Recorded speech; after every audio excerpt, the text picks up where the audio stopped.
be sure to share. We'll be sure to share the whole presentation on our YouTube channel and on our Facebook group.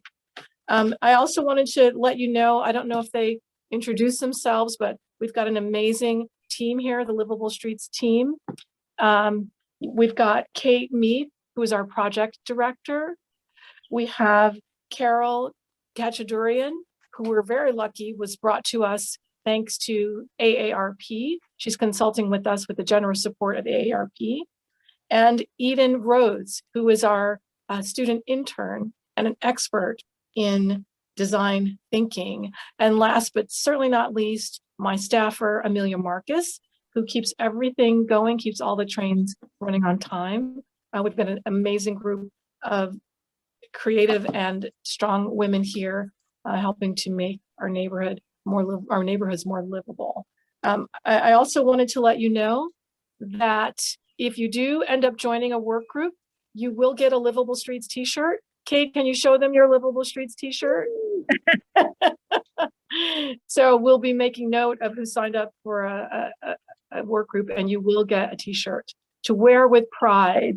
And lastly, if we didn't already mention it, if you complete both part 1 and part 2 of our design thinking trainings, you'll get a special certificate certifying you as having completed the Livable Streets design thinking training. You can hang that on your wall, take it to work, and show it off.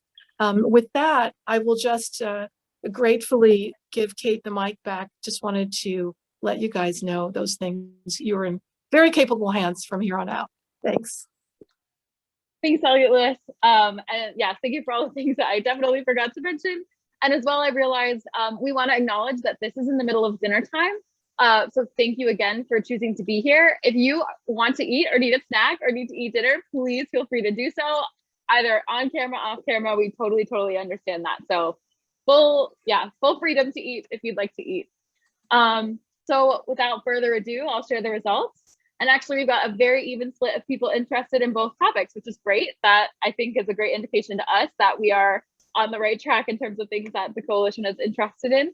So thank you so much for participating in that. And remember what you chose, because you will be separated into breakout rooms based on that decision. So with, I think that is the end of our poll section. So I would quickly like to go over the objectives of the meeting. The first, as we already mentioned, we're going to train you all in design thinking. Today, we're going to be focusing on the first 3 steps of design thinking, which are empathize, define, and ideate. And as I mentioned, our Livable Streets intern, Eden Rhodes, is going to be leading us through that. And then the second objective is that by the end of the meeting, everyone will have participated as part of breakout rooms in creating a list of brainstorm ideas for the projects we're going to pursue over the summer. And we'll talk a little bit about what's going to happen with that information near to the end of the meeting. And just a quick overview of the agenda. This is the introduction and polls. We're going to do the design thinking workshop. After each stage that Eden walks us through, we're going to have an application activity. So high emphasis on participation and time in the breakout rooms. And then we're going to talk a little bit about next steps and what to expect next from the Livable Streets Coalition. So with that, I am super excited to pass it off to Eden, who is going to start with her presentation. And the last thing I wanted to mention is that she's going to be using a platform called Miro. If you're part of a work group, it looks very similar to idea boards. It's just got a little bit more movement. And so she's going to be guiding us through how to use Miro right in the beginning so that we can all be on the same page. If for any reason someone is not super keen on using Miro or it isn't quite working on their computer in terms of typing in and participating, please feel free to use the chat function. One of the 4 of us will be capturing all of the answers that are collected in the chat as well, so we'll make sure that that information is collected as well. So with that, it is off to you, Eden. Hi, everyone. My name is Eden Rhodes. I just want to say thank you for joining us this evening. It's a pleasure to have you all. Today, like Kate said, we're going to be focusing on the first 3 steps of the design thinking process on a software called Miro. And I'm going to share my screen.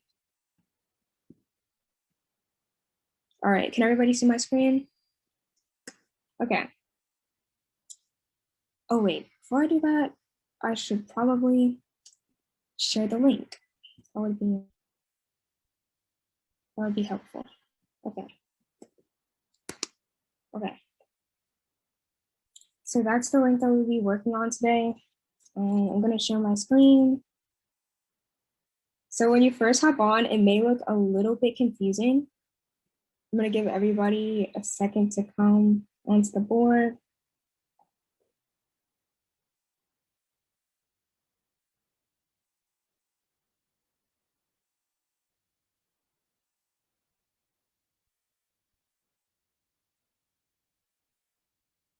I should have brought everyone to me. So you guys should be seeing like exactly what I'm seeing right now, which is talking about empathy for a moment. Okay, I'm going to share my screen also. Okay, so the first 3 steps of design thinking are empathy, define, and ideate. First, we're going to be talking about empathy. The purpose of empathy is really just understanding the user, the problem they're facing, and how they feel.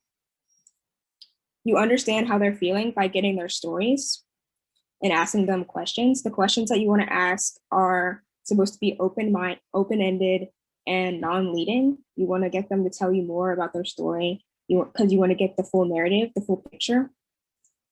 You don't want to be afraid of silence because silence is an indication that people are thinking and taking their time. You want to pay attention to nonverbal cues when it is silent.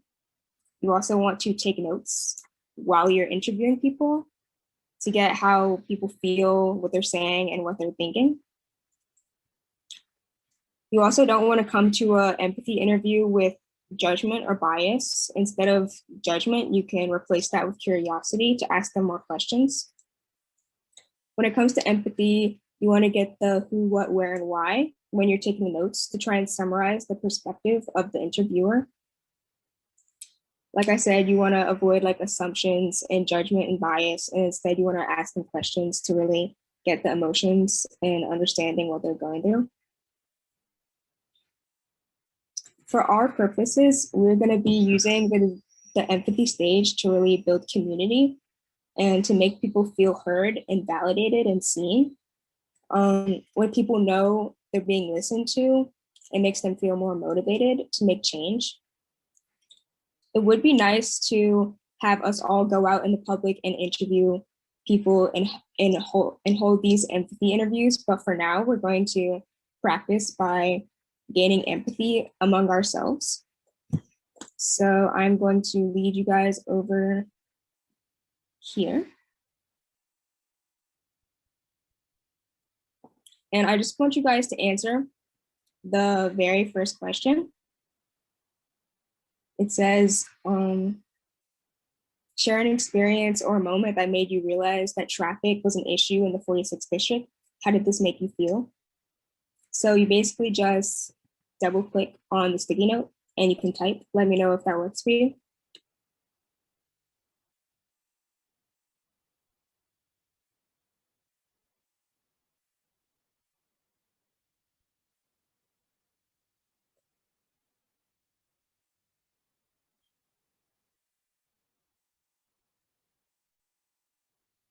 Is that working? All right.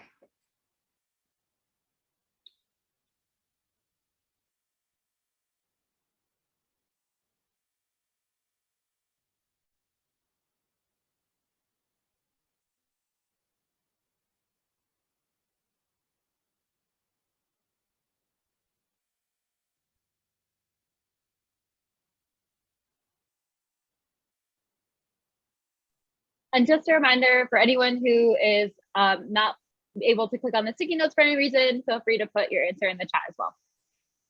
Yes. Thank you, Kate.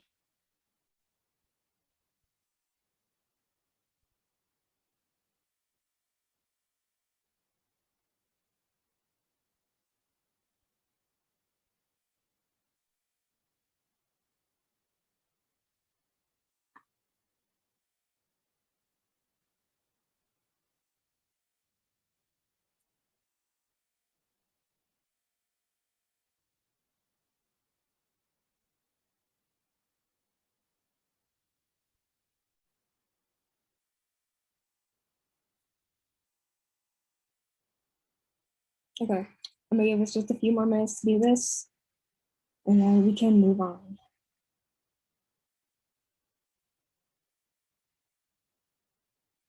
And Eden, it's okay for people to add more than one feeling or thought, isn't it? Definitely, of course.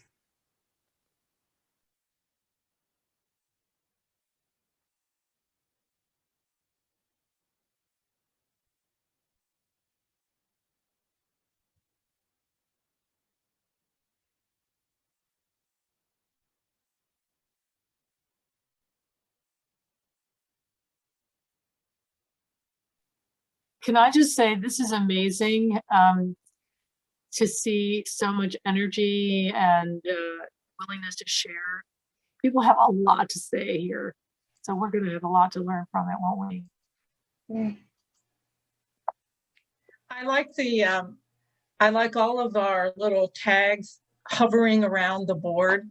It looks like we're all in a room and working together. It's a nice visual. I agree, Carol.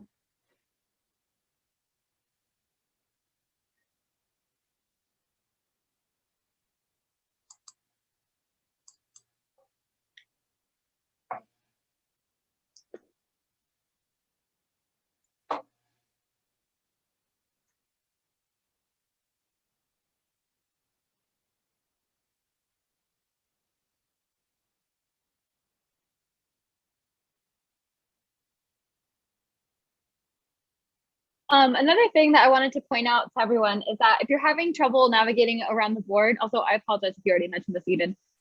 There's a little map icon in the bottom corner. It looks like, yeah, like a little folded map. If you click that, then you'll see this little map in the corner here. Yeah, Eden is showing us. So then you can always see where that black box is on Eden's share screen, so you can navigate yourself to where the black box is. Trouble with it is I don't know if everyone's experiencing, but there's tremendous lag trying to navigate around. It's cool tool. Yeah, that must just be the volume of people we have here, which is a great problem to have because that means we have a lot of people interested in and willing to look at livable streets projects. But apologies for that lag, because I know that can be a little frustrating on the internet. Yeah.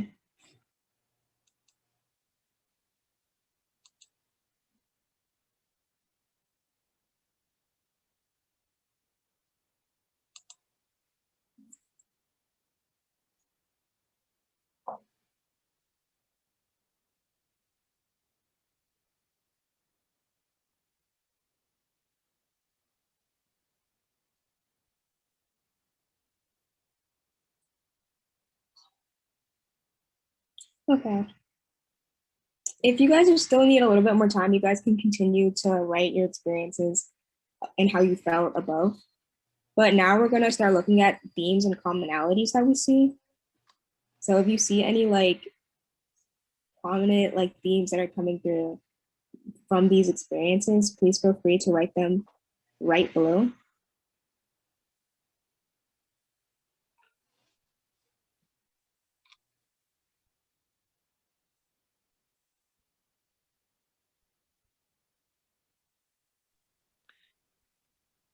Eden, will we be able to save and share all this input later with everyone? Yeah, it'll be safe. And we can share it on our social media so that other folks can learn who weren't with us today. Thank you.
Yeah, I just want to ask, is someone timekeeper? That would be me. Time to move on. Okay. Okay, so if you guys could have a take a moment to write any themes and commonalities that you guys see, that would be great. But if not, no pressure.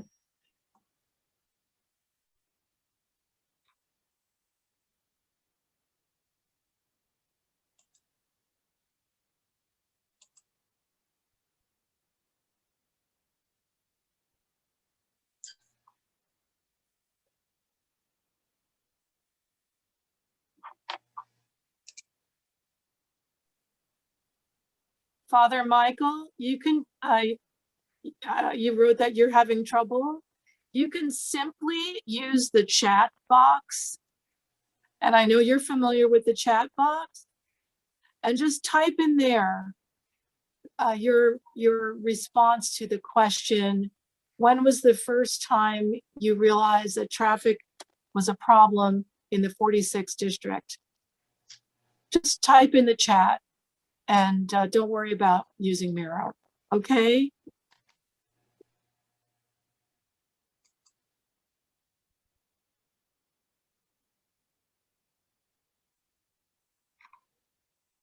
Okay, Eden, at 6:27, we're supposed to move on. Okay, thank you. So now we are going to move on to the define stage. And I'm gonna bring everyone to me in just a second. Unless you guys are already like following me down here. Okay. So the purpose of define is to use the commonalities that we found in the entropy stage to really write a problem statement. Some of the is to really like to really define the problem. I mean, sorry. Some of the techniques that we use at Dent are point of view statements and how might we statements. So a point of view statement really just says like who needs a way to, and then you state the need, and then you state why they need that need. So just for an example, I have like Mike needs a way to get to the ice cream shop, but his parents won't drive him because they're tired. And for how might we statements, when thinking about how might we statements, you really want to create the context first. So you really want to state what you're trying to do, who you're trying to design for, and something that surprised you. There are 5 approaches to how might we, which I'm going to explain in a second. There's amp up the good, remove the bad, create an analogy, explore the opposite, and question an assumption. You know your how might we statement is too broad if it feels too ambiguous, and you know it's too narrow if the solution is in your how might we statement. So I have a few examples. Sorry, my computer is a little slow.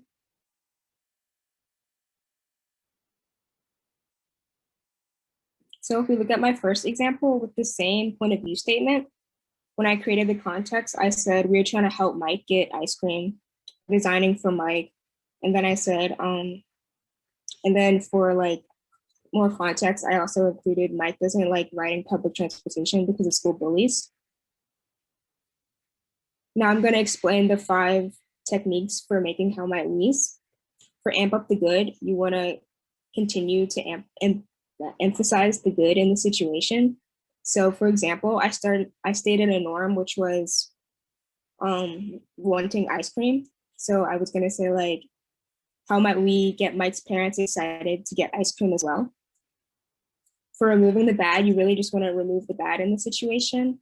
So I said, not being able to get ice cream from the store was the bad. So then my how might we was, how might we get Mike ice cream that might not necessarily be from the store? For create an analogy, I said his parents being tired was the norm. And my how might we was, how might we make driving to the ice cream store feel like a spa for his parents? For explore the opposite, my advice for that is really to focus on a different subject. So now I'm focusing on like ice cream at the ice cream shop.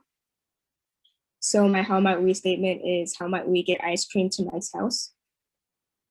For question and assumption, I made the assumption that the bullies are essentially upset about something. So my how might we statement is how might we resolve the situation between Mike and his bullies? And now on to the activity.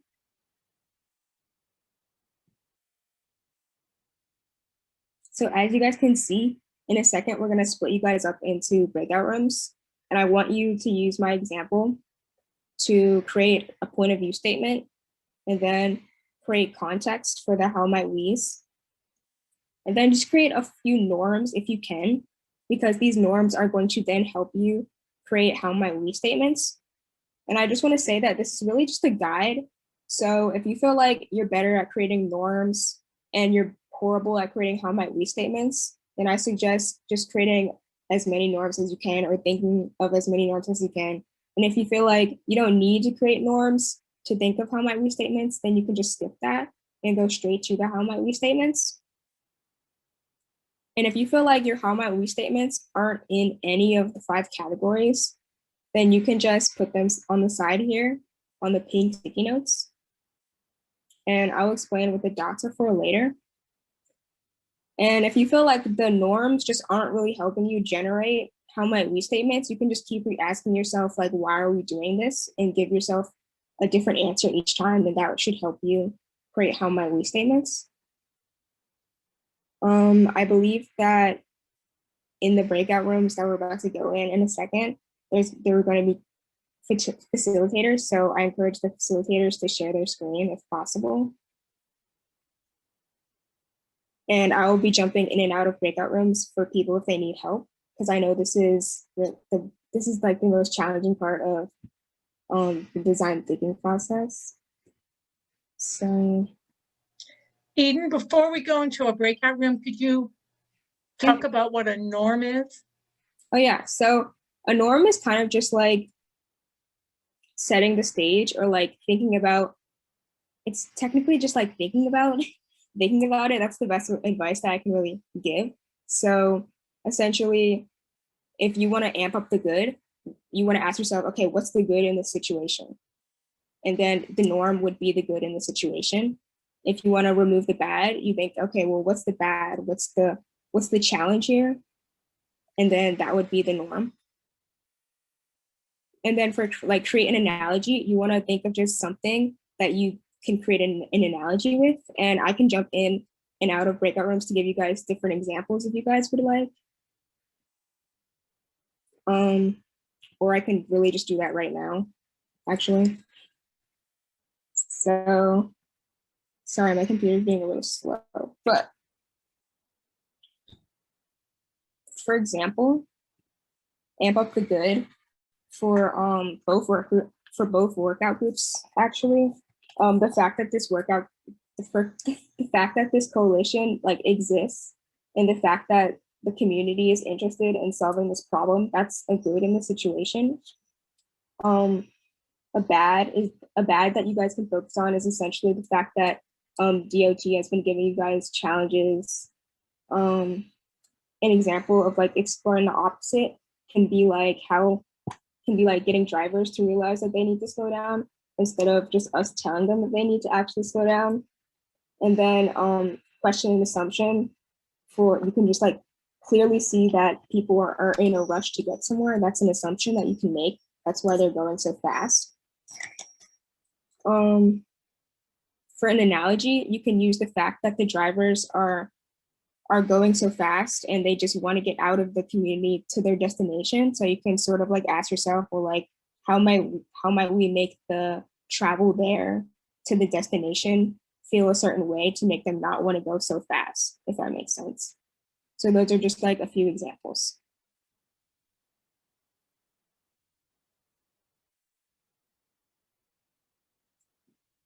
Okay, awesome. Aiden, I just want to double check. Are we going into the breakout rooms now?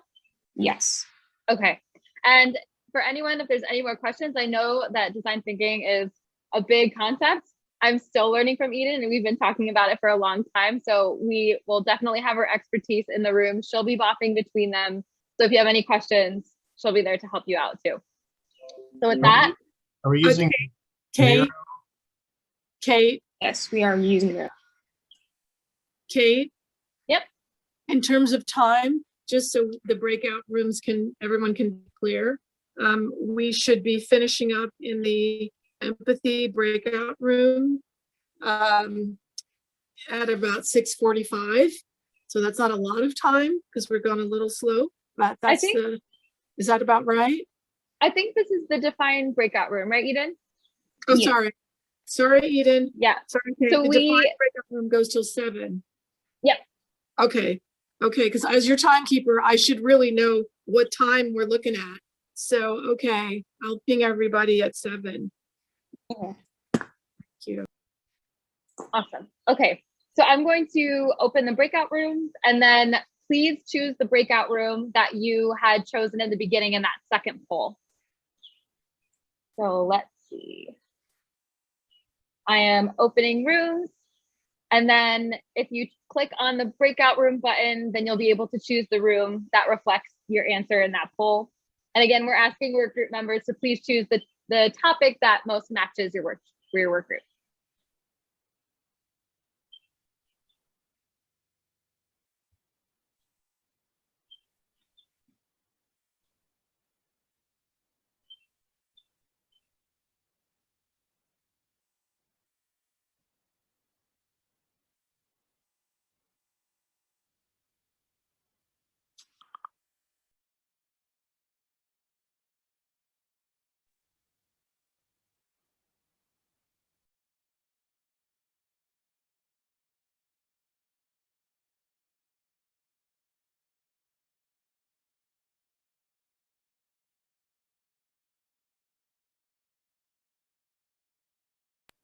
Folks are not necessarily seeing the breakout link, Kate.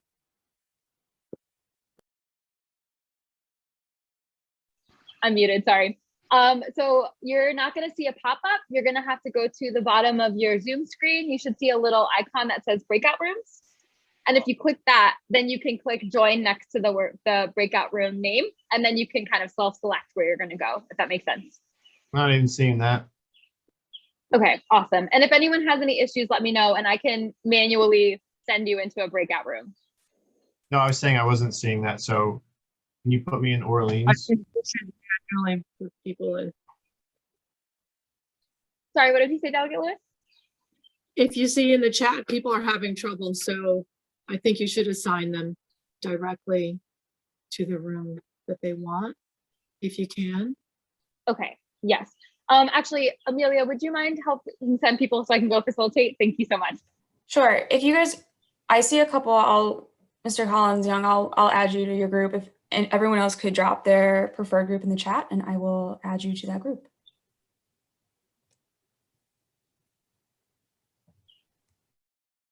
Parallel Street is. What? I live between Orleans and Pulaski. Oh, no way. Yeah, where are you? Like my address. I'm on the even side of the street. Are you? You are? Yeah. Okay, well, we have to be neighbors. Yeah, that's so fun. Are you new? Yeah, I moved here last August. So hasn't been a great time for meeting neighbors. Oh, okay.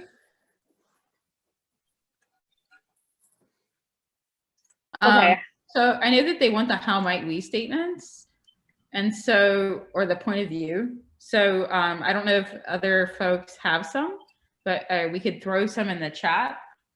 We came up with a couple. But happy to help here. So one of ours is, how might we entice cars to slow down on Orleans or on arterial streets?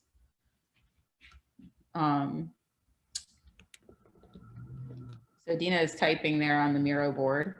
Does anybody else have any? Like, we can utilize the chat, we can chat out loud. We're happy to help with the typies. How might we reward slower drivers? Mm. Ooh, And then Trying to amp up the good. yes, I like that.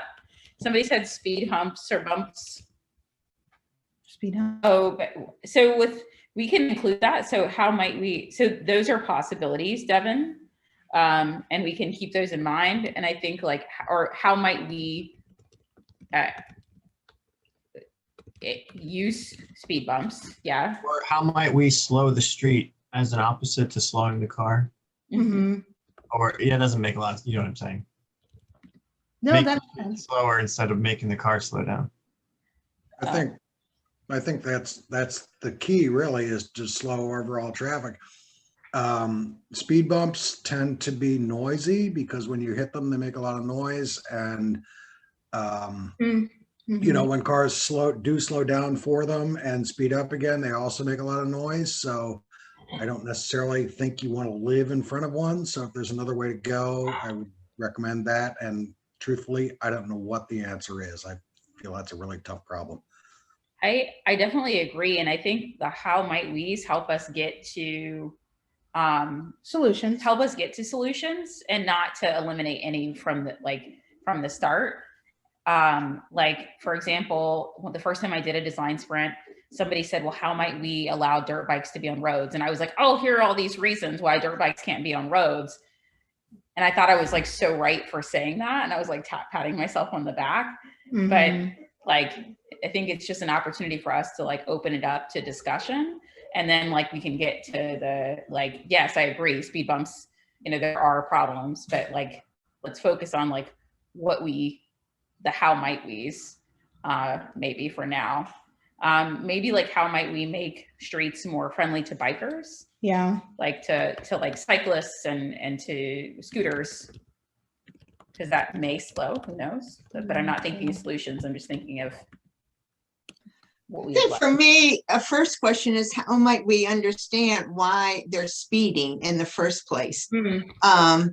Without understand, you know, there's ways in formative research to really look at why someone does a behavior and then what's the commonality among that. Because what I see on the speeding is that it's everything from trucks to cars to who name it. And I'm just curious why people are speeding. And I don't think they're the residents as much as people, you know, aimed at, I'm late for Hopkins or I'm late going home or whatever. So I think the first thing is, how might we understand why they're speeding on the first place? I love that. One of the questions that Sarah and I were talking about the other night, we're a zero car household and I don't drive. So one of my general questions, kind of building off that, Mary, is I know a lot about punitive things to get people to do things with cars, but I don't know what's enticing. You know, I really like that. I'm not familiar with like the idea of driving just doesn't work for me at all.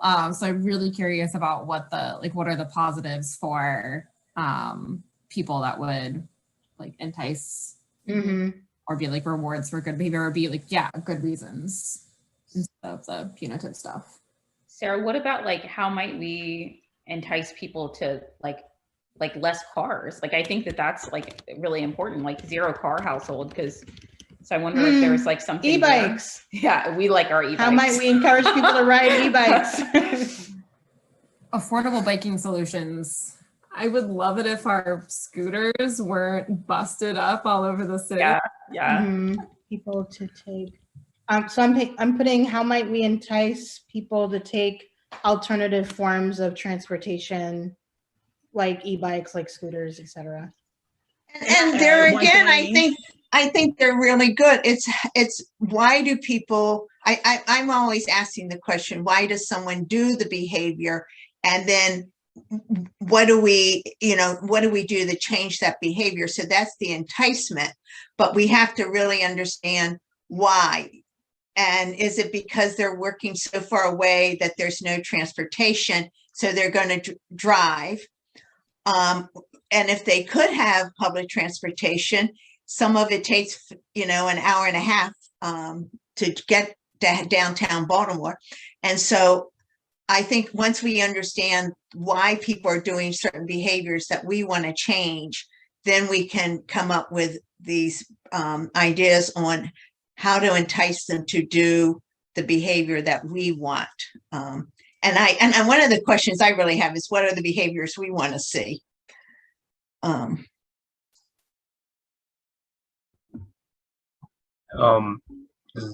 kind of bouncing off of that, I used to commute. Now I live down here, but I used to commute. And that's a big thing. I think, like, since it's an 8-year-old road, there's a lot of people coming from work and out of the county. Route 40 is really close. And my question, I guess, I don't really know how to word it, but might we make people realize it's a neighborhood and not just like a passing by street, you know?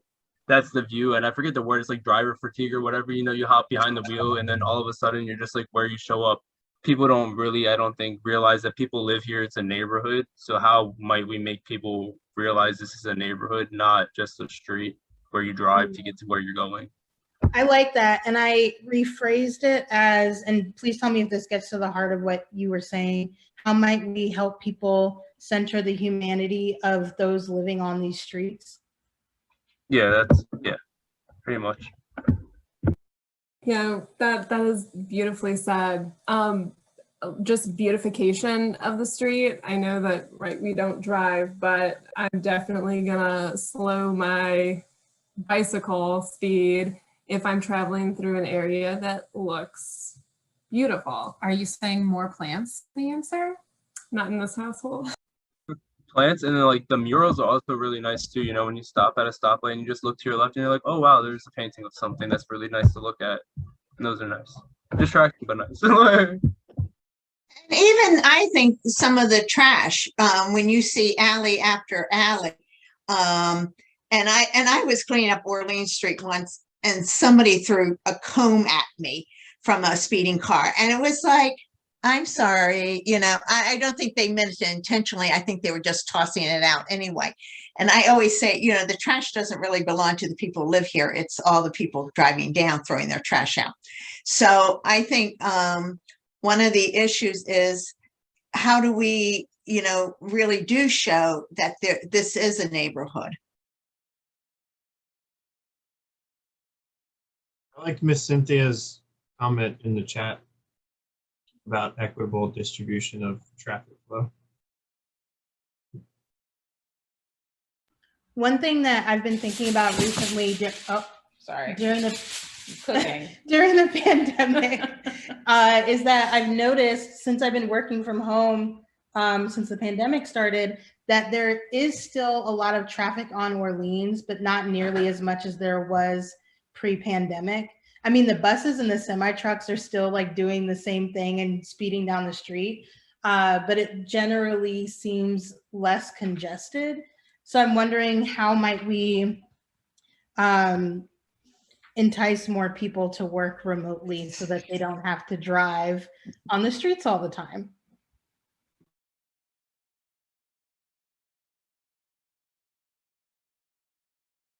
I think that's a great point, because I've noticed the same thing. And I think mainly Hopkins is a huge traffic issue for us. And so there's been fewer patients, there's been fewer, you know, people going in and out of the Hopkins area. So maybe, you know, really to work with Hopkins and find out, you know, how many employees are going to be remote workers, and how we can keep that going. I agree, Mary. And I also think that with Hopkins, because we're like at the 2200 block of Orleans, and like the traffic near Hopkins seems much slower. Mm-hmm. So like, how might we adopt the same traffic patterns? And Dina's going to rephrase this in a much more beautiful way, but how might we adopt the traffic patterns, sorry, our dogs, from Hopkins and to the rest of the neighborhood? And to build on that, what Mary was saying as to why, just how slow it is to go east to west in the city. So I feel like cars do feel like once they get to our part, of the city, that they can go a little faster to maybe make up for whatever time was lost getting in or getting out. So just the general slow traffic movement east to west in the city.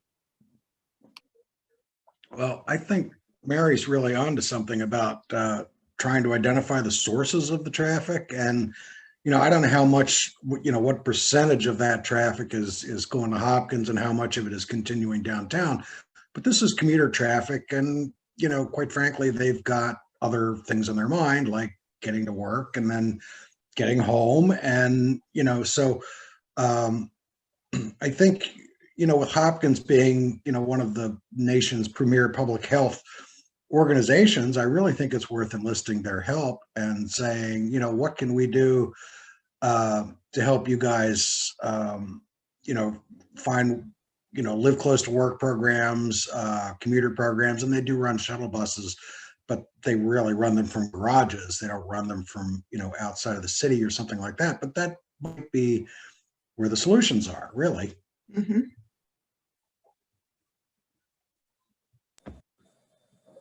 Oh, I wasn't on. Oh, my bad. Say to Brian's point really quick is I think that we also think how might we have Hopkins have a positive relationship with the communities? Because I think that I'll just leave it at that. That's enough. Hopkins and surrounding communities. Has there been any discussion with Hopkins regarding commuter buses that do pickups outside of the city, sort of not literally, but close to last mile transportation? So if we were a better traffic equipped city, we would have more variety of traffic modes and mass transit modes specifically, like commuter trains and buses. And generally there's opportunities to have, people would park their cars in their sort of near their neighborhood, jump on the train and get all the way into whatever city they're trying to do. We don't have that infrastructure, but the way that you can sort of mimic that would be to have commuter lots that are near major arteries like 895 and 95, where commuters could park their car and jump onto a shuttle bus that brings in 55 people at a time instead of 55 cars coming in and then 55 people paying for parking. There needs to be some incentives. People don't respond to goodwill nearly the way they respond to time and money and frustration. So I would be interested in things that reduce the total number of vehicles and do it by giving people an alternative that doesn't require an act of, a major act of the legislature to bring in some, red line or some large infrastructure project that's going to take a decade. But if there's any leads on that, that's something that I'd be particularly interested in, because I think it's a relatively low hanging fruit for delivering, if you have 2 or 3 buses that never stop during the day, then that's 150 passengers theoretically that could be moved during peak transportation times. Well, and kind of towards that end, MTA runs park and ride lots out in the burbs. Is there any reason that we couldn't ask Hopkins to try to coordinate something with MTA and run their own direct shuttle, so they're not, taking a commuter bus downtown and then jumping on a local and, that kind of thing? Why couldn't Hopkins shuttle service run out to some of the park and rides? I think that's a great idea. The idea that I had in my head was Bayview. Bayview's got lots of parking. That would be a great place for people who don't want to take public transportation all the way out to the suburbs because, they want to be able to do some errands on the way to work. They want the personal ride that they can get out of having their own car, but they don't want to deal with the last half hour of their trip to go 3 miles.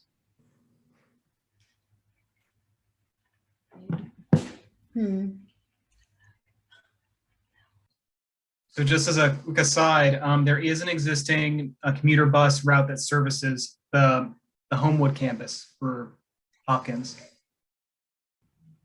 Route 420, I believe. Having a Grace to Hopkins. I compiled all of what you were just sharing into how might we get Hopkins to coordinate direct shuttle service via the MTA? But it's also making me wonder how might we get folks interested, not just in commuter buses, but in commuting with other individuals. For instance, when I go back to work, once the pandemic is over, I'll be commuting to DC, and I'm looking for other individuals who are either going to commute by train or via car to get there, so that we can cut down on the traffic flow. So that could be an option or possibility. Is there any Facebook or some media that way that could do sort of what you're suggesting as a ride share and hooking people up by advertising, like say on Livable Streets, who wants to share a ride? Well, Waze has a ride share, button on their app, and it doesn't really work for me, but it pops up periodically.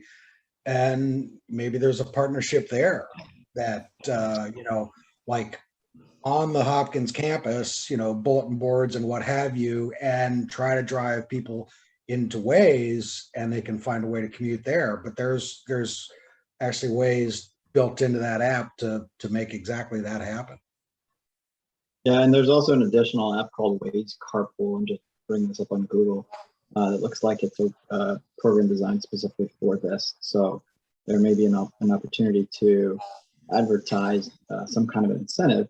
I remember that economics teacher telling us over and over again, humans respond to incentives. Goodwill is powerful, but the things that get people involved usually extend beyond goodwill. So MDOT does have an existing commuter service program where they try to match up rides, try to get people to use transit, and usually some sort of like partnership. So it's not straight cash, but you get like some like a promotional rate, a set of like sponsoring businesses. I can try to find the link and drop it in the chat if that helps. One of the other quick fixes that maybe we could do just for the fun of it is that if you've ever noticed that after the Ravens games, Orleans Street is a lively street, especially after playoffs or, when it's a lot, like when those Pittsburgh Pirates people come into town.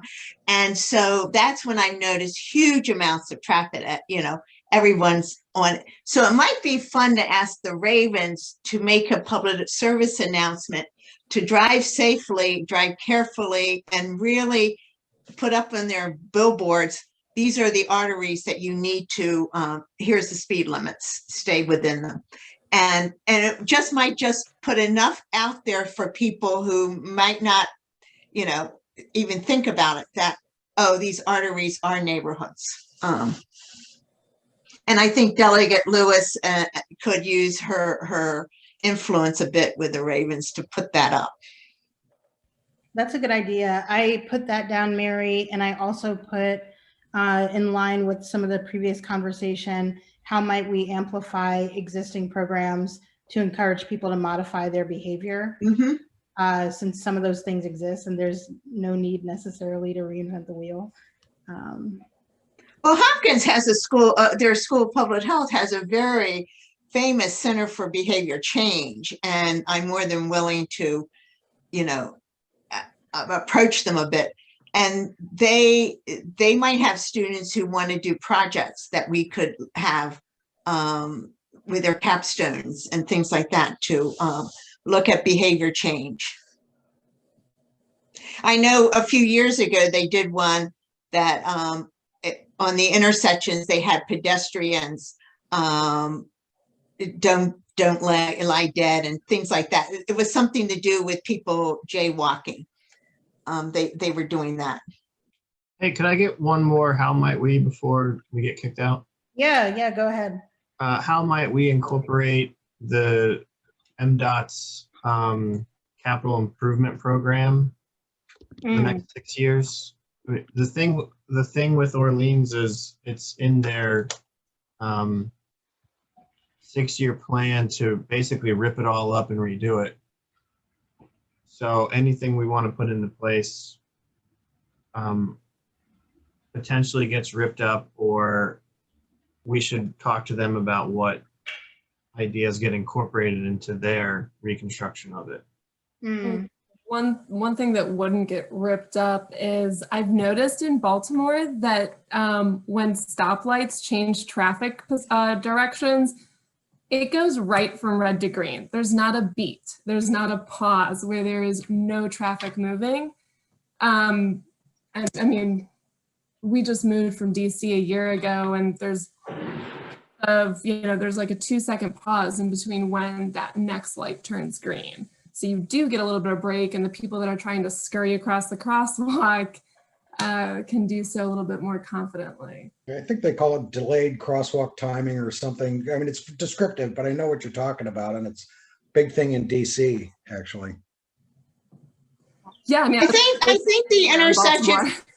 of Fayette and Linwood, it's red. All corners are red for a few seconds, and then they move forward.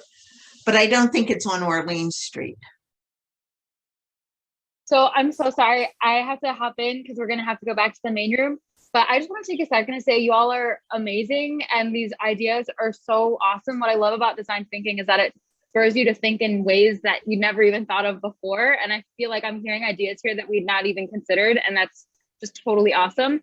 What I will leave you with, though, is that, Craig, your point is a really good one. And that's something that we've thought about in the past. And to maybe flip it a little bit, what we could do is that, hopefully the coalition will continue to be thriving and working for the next 6 years, right? And so if we have any kind of big moves that we have interest in, what we could do is also work with the Department of Transportation. And when they're kind of ripping up things and redoing the entire street, that's a perfect moment to add in kind of bigger structural elements, because obviously they're not going to be so keen on that in the middle of a random year where they're not doing work. So that's definitely something that provides both an opportunity and a challenge. So to kind of think about how we can utilize that is super important. But with that, I'm going to send us all back to the main room, and we'll see you guys in a second here.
Hello, is everybody back?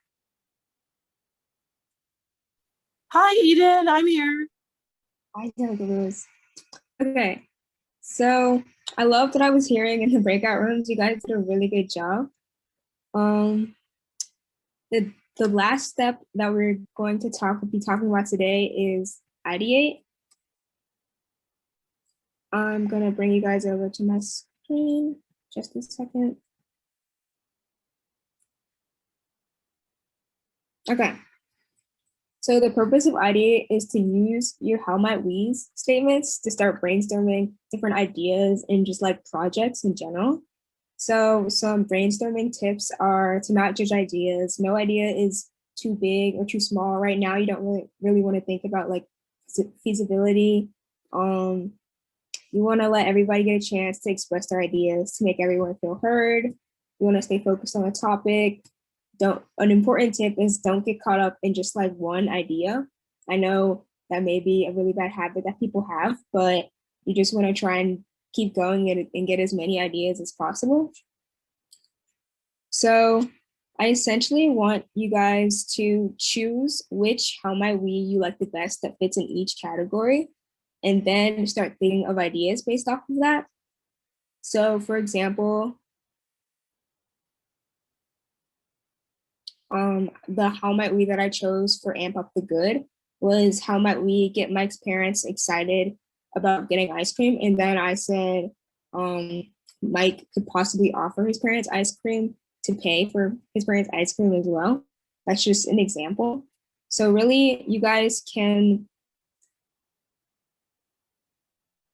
copy, like you guys can like vote on which ones you like the best, copy them, and then paste them right here and like in all of these places. And then on the sticky notes below those or near those, you can start generating ideas. The pink sticky notes are for any ideas that you guys think of that you don't think necessarily fit with one of the how might we's, because all your ideas are really important. And that's really all I want you guys to do for this section. And let me know if you guys need more sticky notes as well, because I can copy and paste more. Yeah, I can. Okay. So are we ready for the breakout groups then, Eden? Yes, if everybody understands. I don't understand, Eden. Okay. Could you show us one more time? Yeah, I definitely can. Would it be better if I share my screen? I think that would be best. Okay. So for example, where is my, whoops. Okay, so for example, my Amp Up the Good, how might we was, how might we get Mike's parents excited about getting ice cream? So I essentially copied that. And then I went over here. Oops, and I copied it right here. And then I generated an idea based off of that. And that's essentially what I want you guys to do. So like out of the how might we's that you created, you would use those how might we's to start thinking of ideas. And if you didn't get as many how might we's as you would like, you guys can spend this time generating those as well. Thank you, Eden. So where did you paste the problem statement? I pasted it. For your board, I pasted it right here. On a sticky note, so everybody can understand you, right? You're pasting it onto a sticky note? Actually, is that correct or not? No, these are supposed to be unlocked. I'm sorry. You're supposed to be able to copy them right here. Okay. But if it's easier for you, you guys can copy them in a post-it note. And then once that statement, it's the which statement was it? It's the Amp Up the Good or anything in particular, Eden? What exactly? It's the how might we statements. The how might we statements. Yeah. So paste the how might we statement wherever you can, maybe on a post-it. And then once you've done that, just have a discussion about ideas or like projects that you think you guys could work on based off of that. Okay. And this is really just a guide. So if you guys want to like go off the rails and keep talking about how might we statements, because I know it's easier for people to really think of problems that they see instead of solutions that they see. So, and problems are just as important as solutions. So if you guys feel like you're better at that, you guys can do that and stuff like that. Does that sound like I explained it good for everyone? So you're using your how might we's. Yeah, you're using your how might we's to start thinking of ideas or possible projects that you guys can work on. And when we brainstorm, Eden, what should we keep in mind? What principles should we keep in mind? No idea is bad. Yeah. No judging, like no idea is too small, too big. Let everyone get a chance to express their ideas. Yeah. Okay, those are the principles. Thank you. Yeah, and something that I really like that you said earlier, Eden, is in this moment, let's forget about feasibility. Let's pretend that every option is possible just so that we can really get the creative juices flowing and start thinking outside of the box, pardon the cliche. And the other thing that I wanted to mention is that there are so many awesome how might we statements. And so when you all pick one to start kind of ideating off of, this isn't the be all end all. This isn't the how might we statement that we're going to choose like full stop. This is just a training. We're trying to get ourselves familiar with design thinking and start, brainstorming on things. So whatever how might we statement you choose is not, the one we're writing on the tombstone of your project, right? So just keep that in mind too when you're going through the exercise. So with that, I think we can open up some rooms. Thank you. We might have to be assigned again. Okay. Yeah, it looked like about half of everyone was able to find it, and then others weren't. I got it this time. Okay, awesome. But of course, if anyone's having tricky is like not finding the button, let us know and we can assign you as well manually.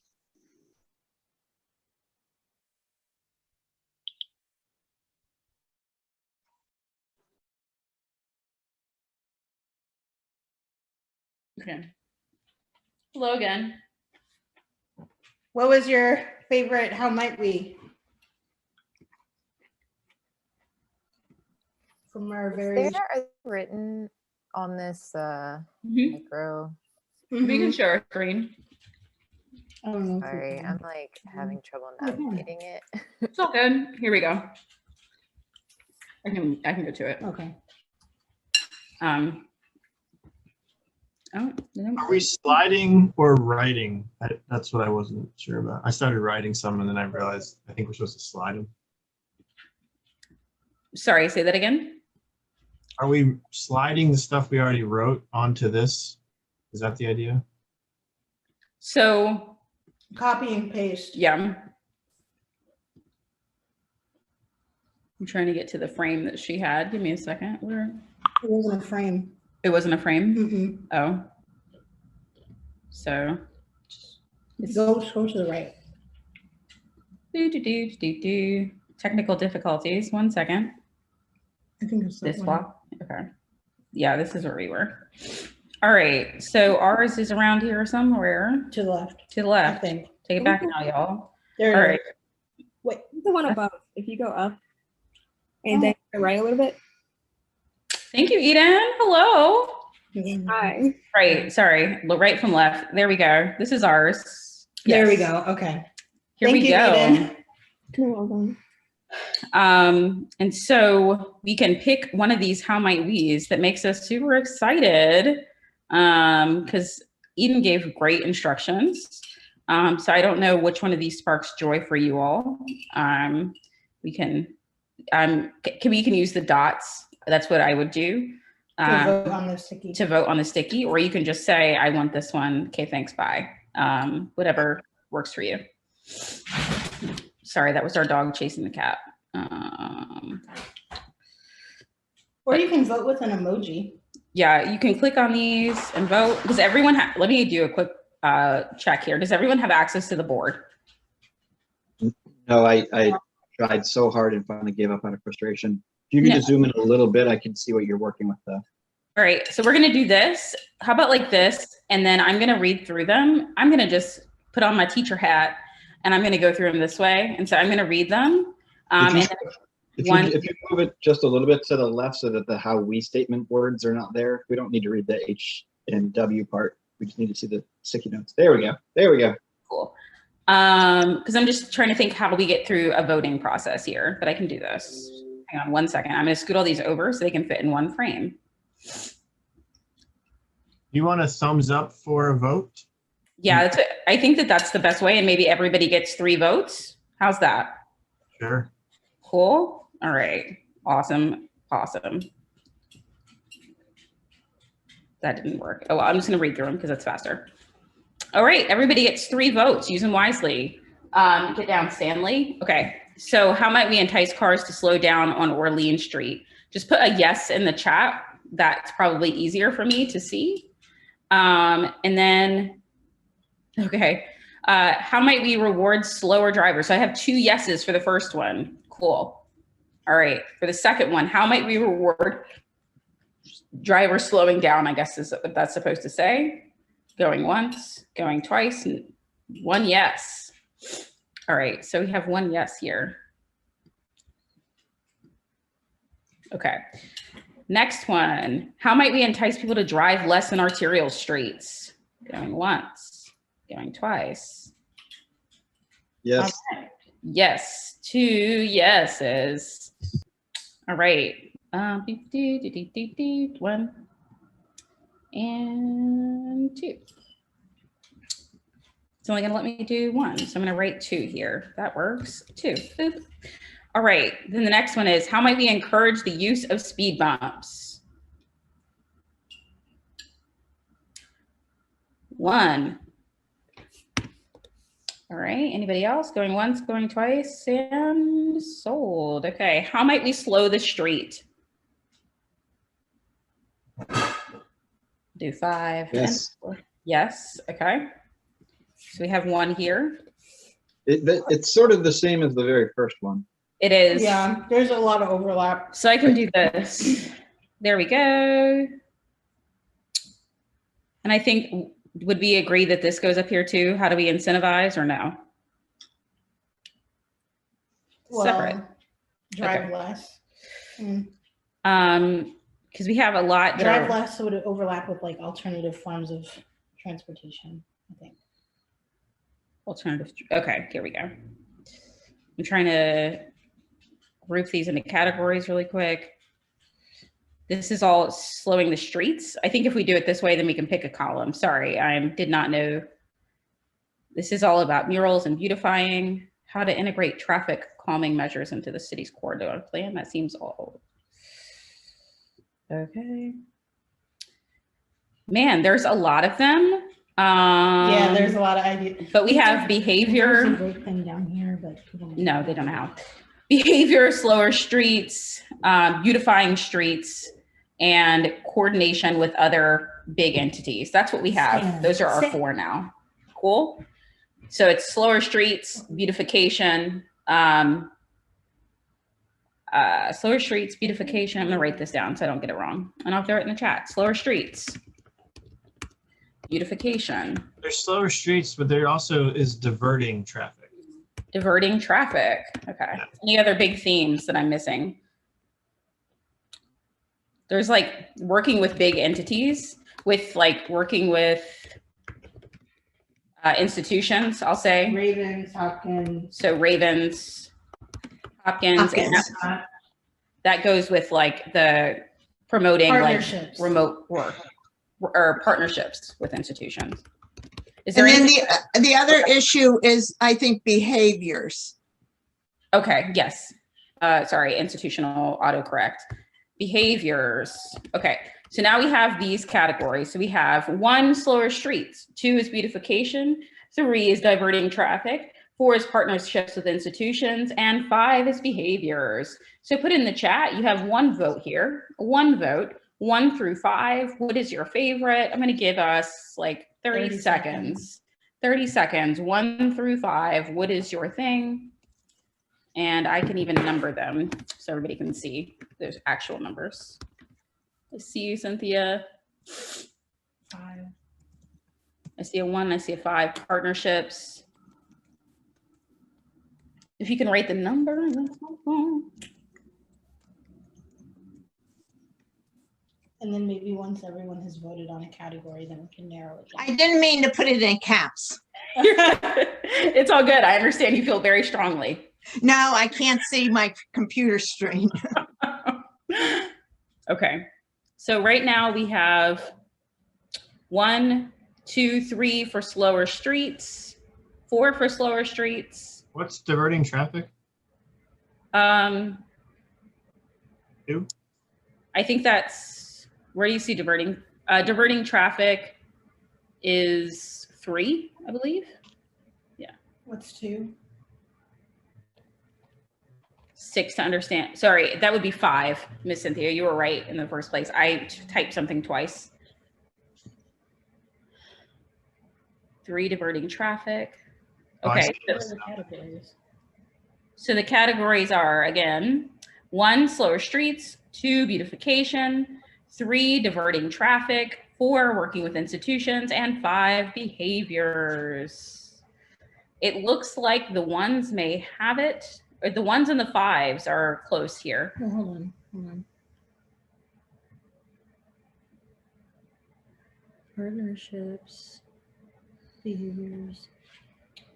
I'm having serious technical challenges. I'm not able to really interact at all, and I'm very frustrated. Sorry, guys. I'm sorry. Is there anything I can do to help? I can read them slower if helpful. You can stop me from going smashy on this tablet. Don't do that. That's not good. I'm here to help. I would like to work with larger with institutions. So. Okay, that's number 5. I got you. I thought that was 4. 5 is partnerships. Oh, up here 5 was behaviors. Okay. 1, 2, 3. Sorry, 4 is no. Shoot, we're gonna do this one more time because like I don't know what happened. I'm so sorry, guys. So I also want to do smashy. We're gonna do this one more time because we did not know how many stickies we had. We were very effective, but that made us not effective. Can you copy that? Yeah, so beautification. Slower streets, beautification, diverting traffic, partnerships, behaviors. Okay. Yeah. Okay, can you copy that? Yeah, I have it. All right, 30 more seconds. That was a test trial. Okay. I need you to copy it so I can copy it here. Paste it here. Am I gonna just do copy on your phone and it will go to the computer. Well, it should already be in my notes app. No, just copy it. Just click copy. 1 second, technical difficulties. Okay. You copied it? Yeah. Okay, now watch. Paste. It didn't work. Just type it out. Ugh. Sorry, let me see. Slower traffic. If this were my computer, it'd be a lot easier. All right, give me 3 seconds while no one types. 1, slower traffic. 2, beautification. 3. Diversion. Just say diversion. I'm just gonna put what we've been saying. 4 institutions. And then behaviors. And then this is it, for real, yay! But we left like technology. All right, so now we're gonna put 30 seconds in the clock. I'm gonna hold it up in my camera. 30 seconds to do it for real this time. I'm so sorry, guys. Thank you for bearing with us. Just put the numbers, that's very helpful. Then we'll all be able to count and hold us accountable. 30 seconds, 30 seconds. Only 1 vote. Well, I'll count the first one. Unless there's 3 people with you, Will, sorry.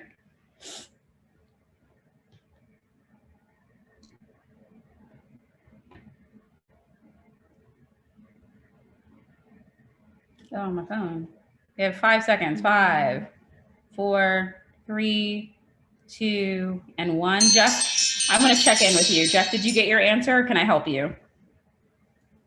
I did get it. I'm still here. Rockstar. That's what's up, Jeff. All right.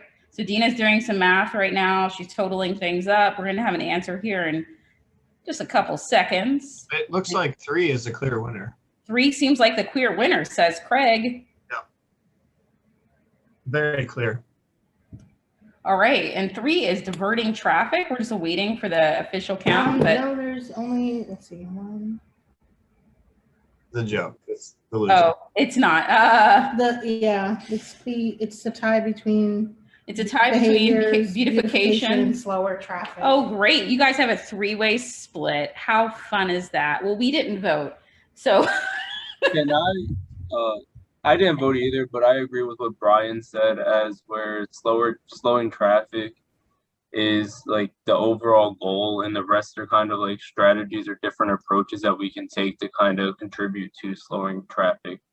okay, I like this. We also didn't vote. Thank you, David, for that tiebreaker. Is there anyone that says, you know what, I think that that's some trash? No offense, David, but I'm just going to come up with my authentic self. Is there anyone that disagrees with David? He said that slow streets is really the main goal, and the other options are like strategies to get to slower streets. Does anybody disagree with David's assertion there? It just depends on how you look at it, right? Because if at number 1, we're only talking about physical strategies, right? Then that's something different than behavior. So if we're asking like, how do we make the streets more slow and that we add something to force people to go slower, that is technically moving towards where we could do ideas. And then behaviors are another way, again, to slow the streets, but the streets themselves aren't slower, if that makes sense. So I think it kind of just depends on what we mean by that number one. So did I explain that well, or did I just ramble? No, I feel like you did. And I feel like that puts us to a vote. So we're gonna do one last vote and then we're gonna move on from this. No more votes, because I know everybody's like, votes. So we're gonna do, yes, I agree with David. The main goal is slow streets, the others are strategies. Or no, I more agree with Kate that they are all the goal. They could all be goals that help us get to slower, help us focus on slower streets. So yes for David, no for Kate. We got 30 seconds here. David. What were the two options? Yes for David, and that slower streets is the main priority, but the other options are strategies to get there. And then no for Kate, which is that they are all possibilities. They're all help us solve and get to these slower streets ideas. It's just different solutions. And to clarify, like the goal is slow streets, like that is the overarching umbrella. I just meant more like if the words that we're saying in number one is like, how do we make the streets physically slower, which would look like slowing down the speed limit or putting in a speed bump or any of the other things that physically slow a street down rather than slowing down the driver themselves, if that makes sense. I don't know if that's better clarified. You mean physical obstacles to traveling speed as opposed to the behaviors and all the other things? Yeah, of course, because the overarching goal is to slow the streets. Like that is undeniably our goal here. I think mine was just more like a technical wording thing. All right, well, we have, let's do 5. Everybody vote. Everybody good? It looks like the Davids have won. But that's not to say that like with the ideation that a lot of the additional strategies that came out of the how might we do fit into that larger goal. Like we came up with a lot of ideas while we did the how might we statements. So folks shouldn't feel like, you know, and this is technically Kate still won. Yes, everybody is a winner here. And yeah, also, I just want to clarify, like, I agree with Kate in the sense that my issue is like the technicality of the word and what we're trying, like if slowing a street, like for instance, is a speed bump versus like overall, like we said, undeniably a goal of being a slow street. Does that make sense? My thing is like, I just seen it as like, if we're trying to achieve slower streets, and these 3 things are like ways that we can go about it. Whereas I also agree that slowing the street down physically with some object can be a strategy to achieve a slower street. Makes sense? it does. And also this, one thing that Eden said that I kind of want to just pull us back to is that Eden said that this isn't going to be the only opportunity that we have to do a how might we. This is just practice is what she said. So I'm going to hold her to that. To learn design thinking. Just for us to learn design thinking. And so I am just going to go over here to this puppy because that's where we need to be. I'm getting there. Okay, hang on. Hold up, pause beat. Zoom out. I'm trying. The other thing I want to quickly flag just while we're doing some maneuvering is that we're going to ask each of the 2 breakout rooms to do just kind of like a quick share out once we get back to the big room. Nothing fancy, nothing formal, literally just what did we talk about? What are our kind of takeaways? So just keep that on the radar if someone wants to be the share outer. I don't know. Thank you. We will do that. Make sure if anybody would like to nominate themselves, this is you. There's the chat. I don't know where this came from, so I'm just gonna put this bad boy over there because that's not us. But so I'm gonna put because I think that Close the chat box. I know that we were told to put them here in the brainstorming area, correct? Yes. Cool. All right. So we have right now, how might we slow the street? And what we can do here is amp up with the good how might we. So I think we can put all 5. I mean, we got 6 posts there in blue. Okay. I don't know if they're all good, but I think we can put all 5 of the things we voted on in that little quadrant. I'm cool with that.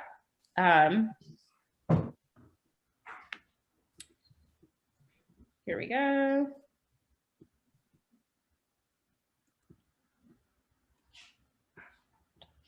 That's one board.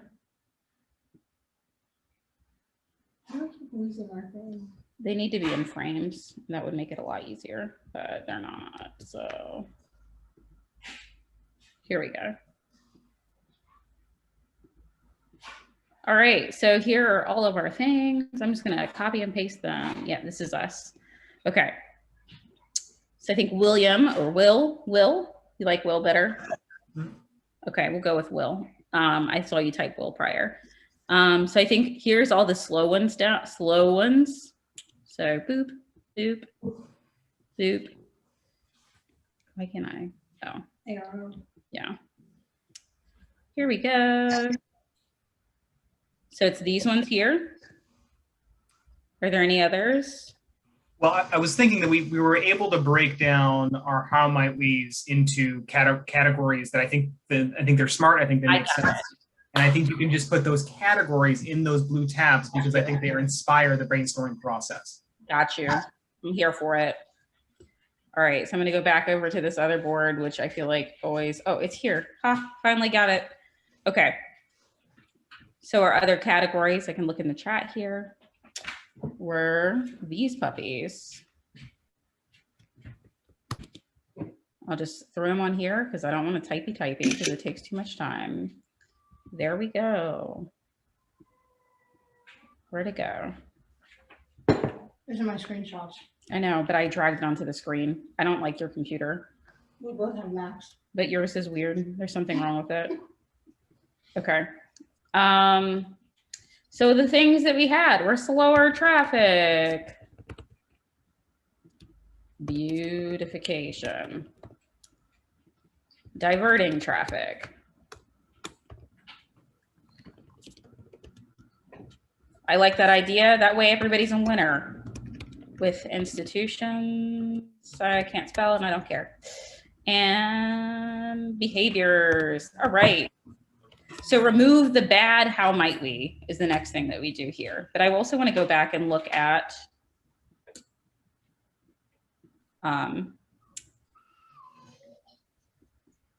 there was some examples that, hi Stanley, the 8 and 8, unless anyone has thoughts. I think the slower traffic and diverting traffic, if I heard Eden correctly, would both constitute removing the bad, right? Because that's the source of the nuisance, the source of the disturbance in the community.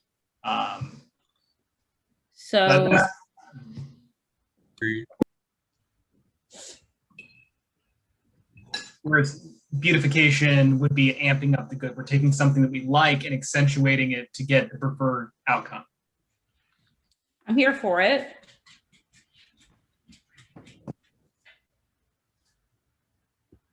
I'm looking, I'm also cheating. I see, yeah, you're spot on because that's what other people are doing. I mean, I trusted you anyway, but I also like cheating when appropriate. So this is the bad. Does everybody agree that like, so the bad is the thing that we want to focus on. Am I restating what you're saying, Will, correctly? It's the element that is disturbing the community. It's the thing that you want to have less of. Okay. So like in Eden's example, you know, parents are tired. So how do you make the parents less tired? You know, I think that's where her spa example came into play, making the parents feel more rested at some point. So instead of saying slower traffic, would we say like fast traffic? Would we change it up a little bit? Because like, for example, if we look over here too at these folks, they like say spur investment in my neighborhood, all of these things. The example she gave was like, how would we encourage people to slow down in the neighborhood? Like that's what she was saying. How would we get to do that? Hey everyone, just want to give a quick time warning. If you could get your last thoughts in the next minute or two, we'll need to move back into the main breakout room. I know this is a great conversation, but if you could try to wrap up in the next minute or two, this final kind of thought you guys are on. And so I guess for like remove the bad, it would like how would we encourage people to take opposite or alternative routes?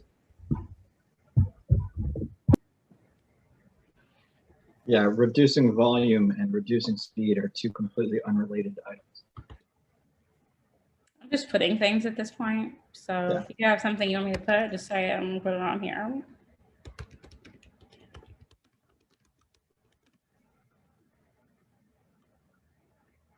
There's stuff in the chat.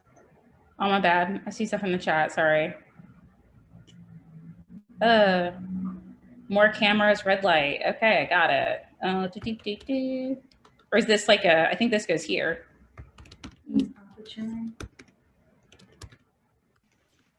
Yeah, but the profit sharing model, which is different. It's a different thing. Okay, all right. I'll put it over. I want some money. Yeah.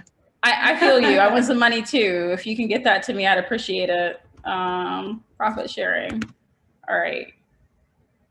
Beautiful murals, planters. Okay, sorry. All right, I got you, Sarah. But love Tracy Chapman. I don't know where Tracy Chapman fits on here, but fast cars. Okay, I'm here. Planters, string lights. I would love some string lights in Orleans, Miss Cynthia. I hear ya. I'll install them. Happy to. Fast cars. I see somebody in the Miro. Go get it. All right. Anything else that we want to include? I think we didn't make it as far, and that's okay.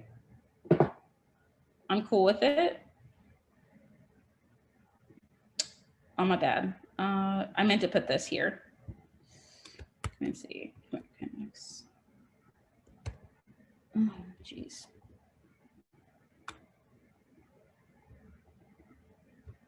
There we go.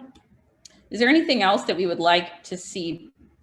I'd like to see, I don't know, more green? No. Well, there's green there already.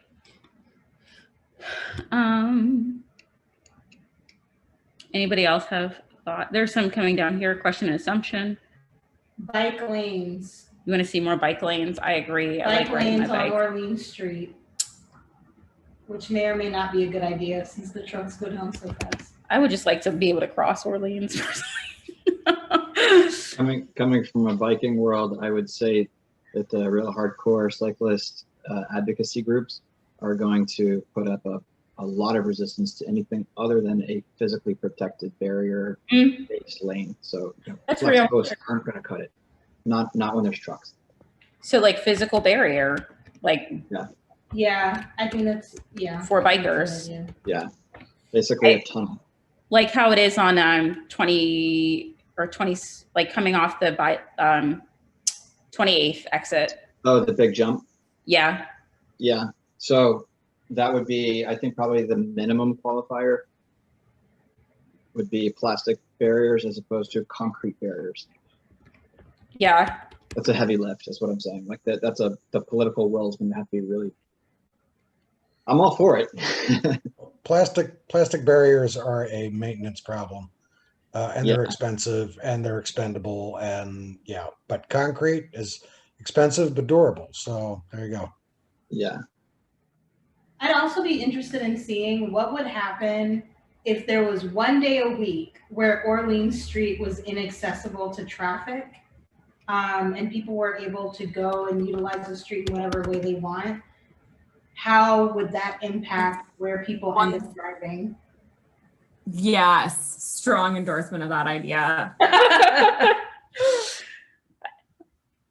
I put parking day is one because I really like parking day. They like, it'll be a whole lot different in pandemic time, but they take off like whole parking spots. And people like put up like pop up like cool little like hangout spots.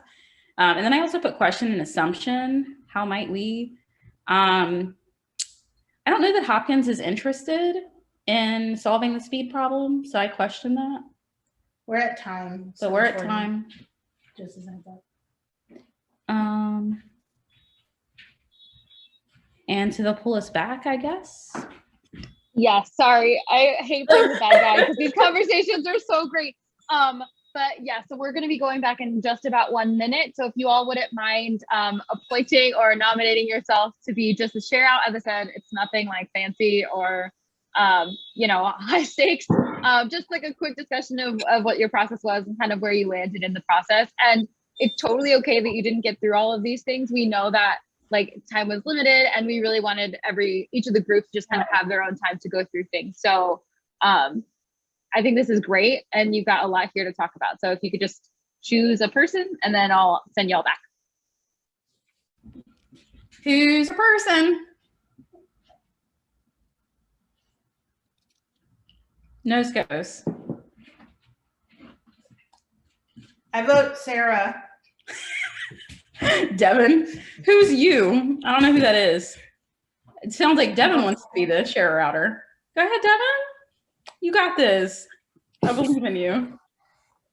All right, how about we tag team it, y'all? Okay, I need somebody else to help me. I'm gonna say a little bit and then somebody else can pick up my slack, all right? Devin, you got me? You got my back, Devin? No, because I have so much noise in the background. That's why I've been muted. It's good. We got noise too. It's okay.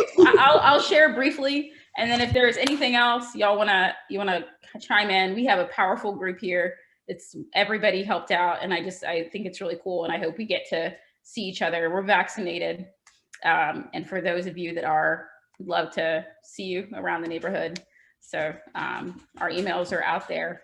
Let's build community together. And thank you everybody for being patient with my frustrating computerness.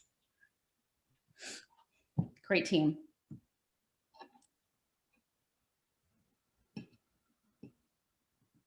All right, we'll go back. Bye, y'all. It's been great. Bye, friends. It's been real. It's been fun.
All right, it looks like everyone is back now.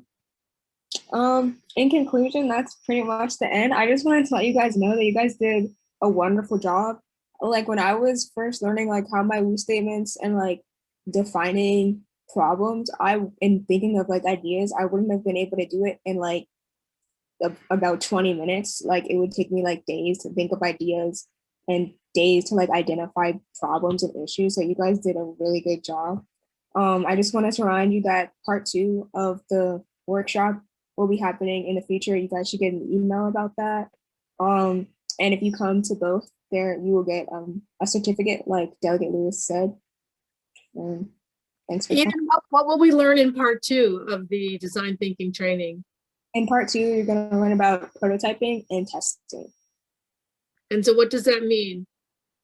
So, okay, so for us, basically we talked about using the ideas that we thought of today and putting it into a survey that we would take to the community and ask them questions in the form of like in the form of outreach, so they could see if they like our ideas or not. And then project wise, you guys would create like a really detailed like poster board or just like a presentation like explaining the idea you guys chose to attack and like, and yeah, and like why it's important and stuff like that. And yeah, it would make it happen, right? Right. Thank you, Eden. Yes, I want to give Eden a huge round of applause. So if you could use that clap emoji or clap in real life. You were awesome, Eden, and it is so impressive that you led us through an entire have a design workshop in this amount of time because it's so big and so new. So we super appreciate you. We also wanted to give each of the work groups the breakout rooms a moment to share just some of their takeaways, some of their thoughts with the other groups, since we didn't get to hear both conversations. So I'll invite one or a few people from each group to just do like a 2-minute kind of key takeaway share out with everyone else. And I'll be mean and pick on the group that I was hanging out in. So if we could do the Orleans or just arterial slow streets first, that would be awesome. You might have. Hey, Stanley. That's my puppy. But anyway, hi, I'm Tia. My partner Adina is here. Hello. We were a part of the amazing group of the Orleans Street Calming Traffic. We came up with 5 main themes from our How Might We's. And so rather than picking one, we chose all the themes that we had. And so we had slower traffic. How might we beautify Orleans, diverting traffic? How might we partner with Maryland Department of Transportation, Hopkins, and other institutions? How might we reward slow drivers? And how might we make Orleans safer for pedestrians and cyclists? And then we went to talk on removing the bad. How do we reduce volume? How do we reduce speed, fast cars, divert distracted driver, or how do we handle distracted drivers? Talked about things that we would like more of. Some people said more cameras, red lights, profit sharing. We also talked about physical barriers for bikes because people don't want to be on a street like Orleans without safety. Murals, planner, string lights, on Orleans, please. Love that. Beautification. Talked about parking day on Orleans, maybe. If you're familiar with the city, parking day is really cool, taking up a parking spot or Orleans Street. Numerical countdown on crosswalks. And then I'll just go over the last thing that we really got a lot of traction on was to question our assumptions. And that's how might we create the feeling of a barbecue in the neighborhood? How might we encourage drivers to spend more time in the community? We questioned if Hopkins is interested in helping solve the speed problem. I think it's important to address institutional issues that happen within this community. And fast drivers don't live in this community. We question that assumption. Stanley's really excited, so I'm gonna say bye, but if anybody else would like to pitch in, that's just a little bit from our group. We had a really great time, lots of great people. Awesome.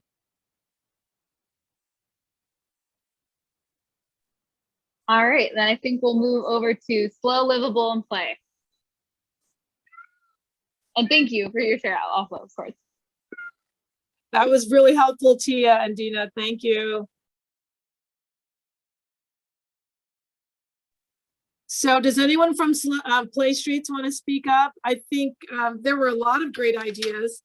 Aileen, Chris, Molly. Let Aileen speak since it's her area.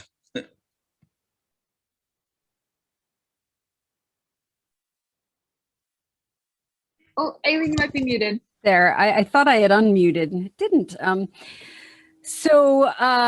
We talked about a lot of things. The reason why I started laughing is how we got to it was how might we make our block and community feel like a barbecue, and that everybody was wanted and welcome at the barbecue or in a secret garden magical playland for children.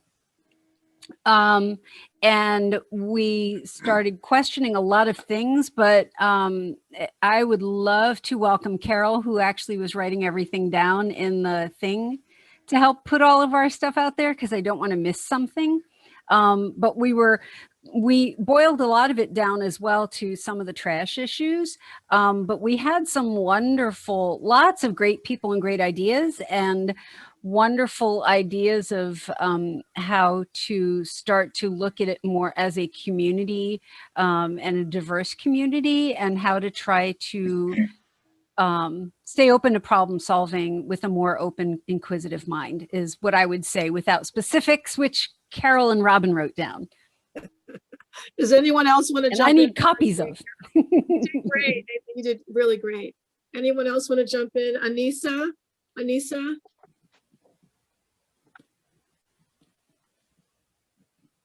Had an idea about picking up trash while walking your dog?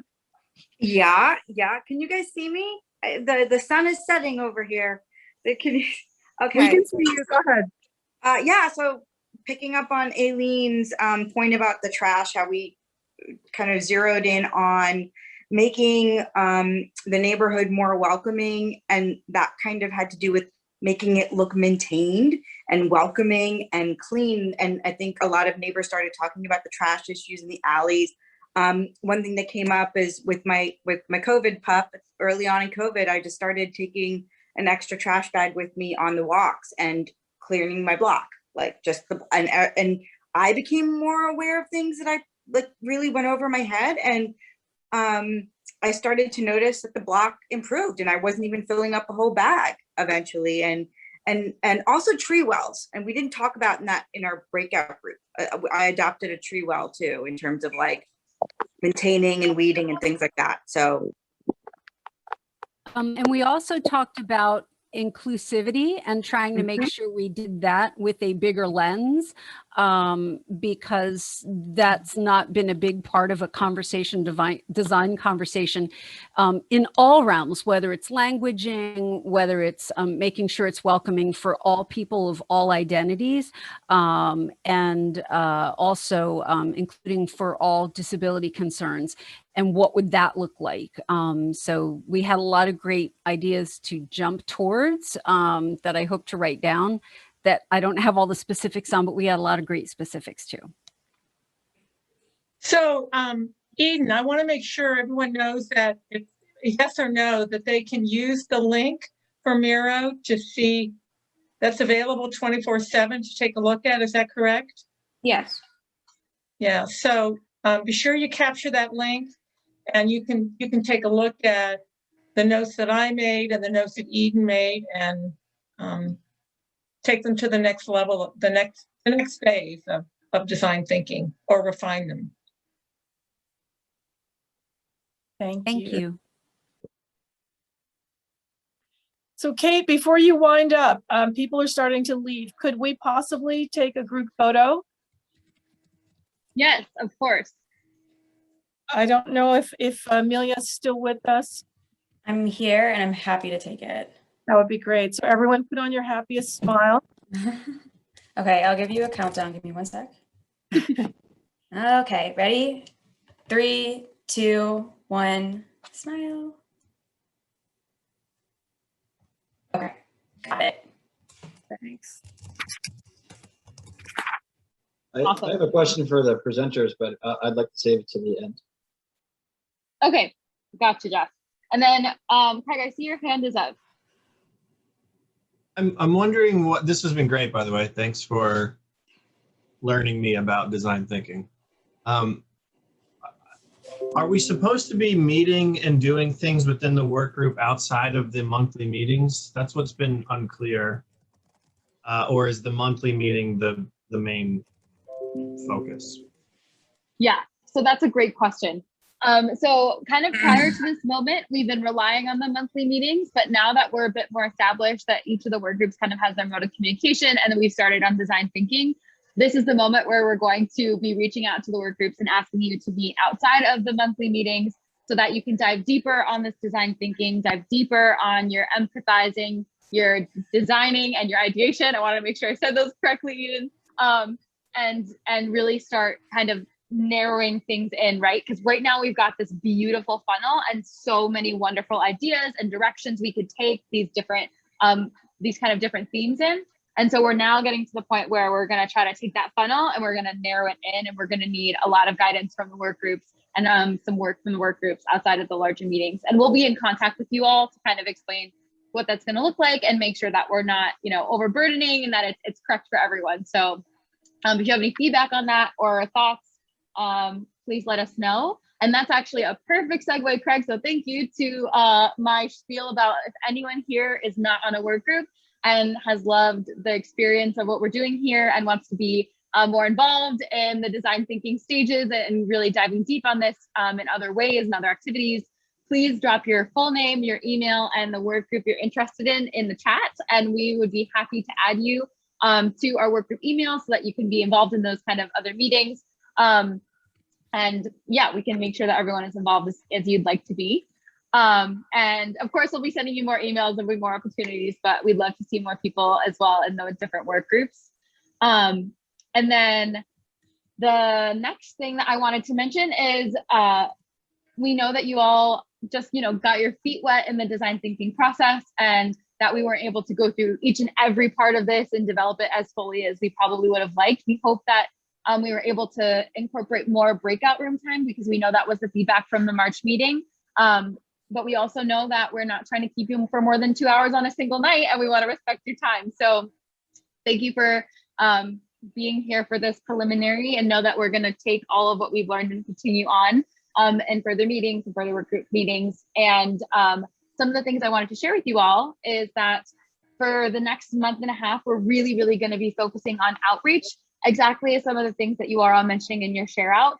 As much as we love each and every 22 of you who are on this call, and I think 35 at the highest point, we know that all of us aren't the entire community and every single person in the neighborhood, right? So we need to make sure that we are incorporating as many voices as possible.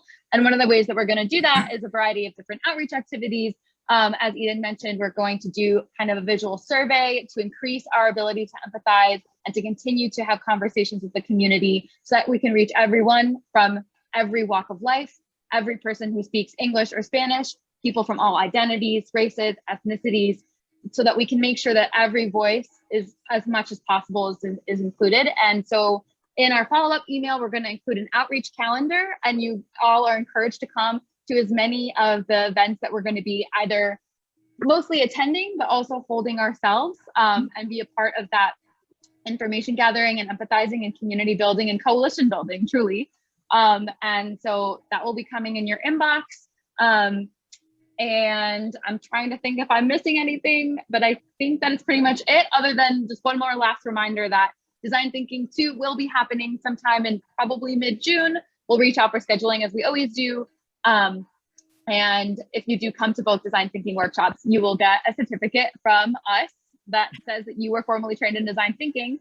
And of course, you can take these skills literally in any aspect and every venue of your life. So we hope you all enjoyed. And I know, Jeff, you had a question for us. Was that like a group question, or like a when everyone's kind of funneling out question? Feedback comment. Okay, great. So then that is all. So I'm going to do another round of applause, but this time it's for all of you, because we really appreciate you and for being here. And we're really excited to see you next time. Thank you, everyone. I'd like to close by thanking Kate for doing a great job facilitating. I'd like to thank Carol for being an incredible expert. And most of all tonight, Eden, who did such a wonderful job teaching us. Thank you guys for all being here. We will sign off now, and we will be in touch. Thanks for joining Livable Streets Coalition.